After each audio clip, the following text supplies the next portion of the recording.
पहले और बहुत सारी चीजें आई थी कि वो हैक हो सकती है, उसका वोट इधर डाला तो इधर जा सकता है, कुछ कुछ हो सकता है। ये पहली बार आया। नई बैटरी उस दिन एक डाली जाती है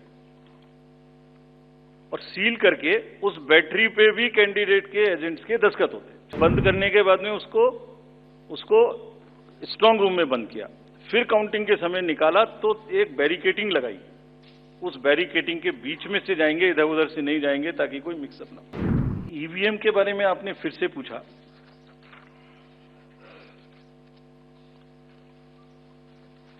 बहुत बार मैं बता चुका हूं आपको, थोड़ा समय लगेगा तो फिर से बता देता हूं। 6 महीने लगभग 5-6 महीने फर्स्ट एफएलसी शुरू होती है ईवीएम की। मैं 2 बात बता रहा हूं, बस मोटी सी 2 बात, बाकी सब आपको मालूम है। वो टेम्पर नहीं हो सकती, उसमें कोई कनेक्शन नहीं हो सकता। अभी लोग पूछते हैं जब पेजर से उड़ा देते हैं तो ईवीएम को कैसे हैक नहीं कर सकते, ये भी पूछते हैं। जब कोई किसी कंट्री में पेजर से उड़ा दिया तो ईवीएम हैक हो जाएगी। अरे भाई, पेजर कनेक्टेड होता है, ईवीएम कनेक्टेड नहीं होती। एनीवे, 2 बात मोटी मैं आपको बताता हूं, बहुत मोटी। 5-6 महीने पहले एफएलसी होती है, first level checking of the EVMs, और मेरे पास में एक पूरा रिकॉर्ड है। ये हम जो भी ईवीएम की शिकायतें बाय द वे आई हैं, वो हमारे पास 20 शिकायतें आई हैं। हर 20 शिकायत का हम इंडिविजुअल जवाब देंगे, फैक्ट बाय फैक्ट। तो इसमें कोई डाउट नहीं है।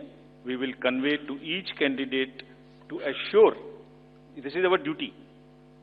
एक्चुअली हमारी ड्यूटी है कि अगर कैंडिडेट ये पूछ रहे हैं कि आप बताइए, तो हम उन्हें बताएंगे, निश्चित रूप से बताएंगे, लिख के बताएंगे, पूरा डिटेल्ड बताएंगे और जल्दी ही बताएंगे। तो I am not going to individual cases, और उन सबको पब्लिश भी कर देंगे ताकि आप सबको भी पता लग जाए। But first level checking, randomization, second randomization, storage में रखना, स्टोरेज से बाहर निकालना, कमीशनिंग करना, कमीशनिंग के बाद वापिस स्टोरेज में रखना, फिर उसको पोलिंग डिस्पर्सल के दिन ले जाना, फिर उसको बूथ पे पहुंचाना, बूथ पे पूरा दिन वोटिंग कराना, फिर सील करना, फिर वापस स्टोरेज में रखना, फिर काउंटिंग के दिन निकालना, फिर पूरे दिन दिखाना। इसमें हर समय पर पॉलिटिकल पार्टी या उस कैंडिडेट या उसका एजेंट मौजूद रहते हैं। जब मशीन में कमीशनिंग होती है उस दिन उसमें बैटरी डाली जाती है।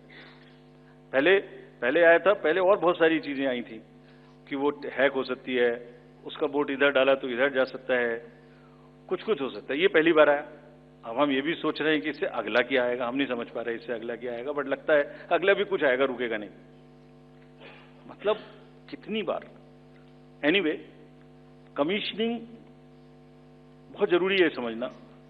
वोटिंग से करीब 5 या 6 दिन पहले कमीशनिंग होती है। 5-6 दिन पहले उस दिन मशीन में सिंबल पड़ते हैं। तो अब मशीन में अभी तक नई बैटरी उस दिन एक डाली जाती है और सील करके उस बैटरी पे भी कैंडिडेट के एजेंट्स के दस्तखत होते हैं। छोड़िए, मशीन पे तो होंगे ही होंगे, हमें भी नहीं पता, हमने भी पता नहीं कब बनाया था ये नियम, हमारे काम आ रहा है अभी कि वो बैटरी पर भी एजेंट के दस्तखत हो। और अब कमीशनिंग के बाद, क्योंकि 5 ही दिन बचे हैं और इसमें सिंबल लोड हो चुके हैं, ये उनके सामने में स्ट्रांग रूम में जाएगी, डबल लॉक लगेगा, 3 लेयर की सिक्योरिटी रहेगी, 3 लेयर की, जिसमें सीएपीएफ भी शामिल होगी, मस्ट है। ऑब्जर्वर होंगे। उसके बाद जब वो पोलिंग के डिस्ट्रीब्यूशन के दिन निकलेंगी, उस दिन फिर यही प्रोसेस होगा। सारा प्रोसेस वीडियोग्राफ होगा। यानी वीडियोग्राफ होने के बाद फिर वो फील्ड में पहुंचेंगे, सेक्टर मजिस्ट्रेट साथ में रहेंगे, फिर कैंडिडेट के एजेंट साथ में रहेंगे, फिर वहां पहुंचेगी, फिर कहेंगे भाई देख लो इसको, सब ठीक है, जो आपको नंबर दिया, हाँ, और उसके नंबर भी सबसे शेयर किए जाएंगे। इस नंबर की मशीन इस बूथ पे जाएगी। फिर जब वो बूथ पे पहुंच गई तो कहें भाई मिला लो आप, उसी नंबर की है कि नहीं है, वोट भी डाल के देख लो 50 ठीक है कि नहीं है। किसी ने 50 डाले, किसी ने 20 डाले, किसी ने कहा नहीं हमें ठीक है, हम नहीं डालेंगे। किसी स्टेज में किसी बूथ पर 20 कैंडिडेट हैं, किसी पर 5 कैंडिडेट हैं, किसी पर 5 ने कम वोट डाले, किसी ने ज्यादा डाले, बैटरी उसी हिसाब से यूज। फिर पूरे दिन वोटिंग हुई, तब एक एक वोट का हिसाब रखा, फिर बंद हुआ। बंद होने के समय में एंड ऑफ क्लोज ऑफ पोल में फिर से दस्तखत कराए, फिर से हिसाब लगाया कितने वोट पड़े, फिर से फॉर्म 17 सी दिया, उसको कितना दिखाएंगे, कौन दिखाता है इतना, बताइए। कोई एक प्रोसेस कंपैरेटिव बताइए पूरी कंट्री में जहां पब्लिक डिस्क्लोजर पार्टिसिपेशन इतना अधिक हो, कोई ये बताइए प्रोसेस। उसके बाद में बंद करने के बाद में उसको स्ट्रांग रूम में बंद किया, फिर काउंटिंग के समय निकाला तो एक बैरिकेटिंग लगाई, उस बैरिकेटिंग के बीच में से जाएंगे, इधर उधर से नहीं जाएंगे ताकि कोई मिक्सअप ना हो। अच्छा, मिक्सअप कैसे होगा, वो नंबर हमने आपको दिया हुआ है। जब काउंटिंग में पहुंचे तो फिर कहें भाई चेक कर लो, फिर 17C से चेक कर लो, round wise round this is happening.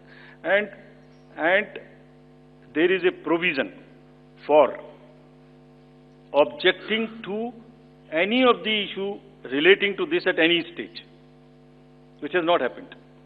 So हम इंडिविजुअल जिसने वो बिल्कुल सेफ है, बिल्कुल रोबस्ट है।